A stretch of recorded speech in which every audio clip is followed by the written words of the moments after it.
Hello అందరికీ ఇవాల్టి special mutton gravy curry.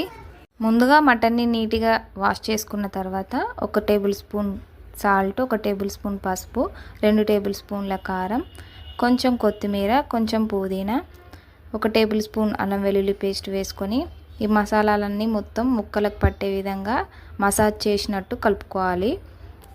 ఈ మ్యారినేట్ చేసిన మటన్ని ఒక 1 అవర్ పక్కకు పెట్టుకోవాలి. తర్వాత స్టవ్ మీద కడాయి పెట్టుకొని ఆయిల్ వేసుకొని బిర్యానీ స్పైసెస్ వేసుకొని అవి కొంచెం ఫ్రై కాగానే పచ్చిమిర్చి, ఆనియన్ సన్నగా కట్ చేసుకున్నవి వేసుకొని అవి కొంచెం ఫ్రై కాగానే ముందుగా కలిపి పెట్టుకున్న మ్యారినేట్ చేసి పెట్టుకున్న మటన్ను వేసి మొత్తం మిక్స్ అయ్యేలా కలుపుకొని మూత పెట్టి ఒక 3 మినిట్స్ కుక్ చేసుకోవాలి. 3 మినిట్స్ కుక్ చేసుకున్న తర్వాత మటన్లో ఉన్న వాటర్ మొత్తం ఇంకిపోతుంది. ఆ తర్వాత మూత పెట్టి ఇంకొక 5 మినిట్స్ కుక్ చేసుకోవాలి. దీనివల్ల మసాలాలు కొంచెం ఫ్రై అయిపోతాయి, కారం కూడా ఉడికిపోతుంది. తర్వాత ఒక గ్లాస్ వాటర్ పోసుకొని మూత పెట్టి 15 మినిట్స్ మూత తీయకుండా స్టవ్ సిమ్లో పెట్టి ఉడికించండి.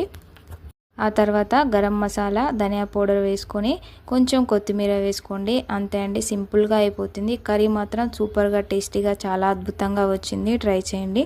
నా రెసిపీస్ మీకు నచ్చినట్లయితే ఒక లైక్ కొట్టి సబ్స్క్రైబ్ చేసుకొని సపోర్ట్ చేయండి friends. Thank you for watching.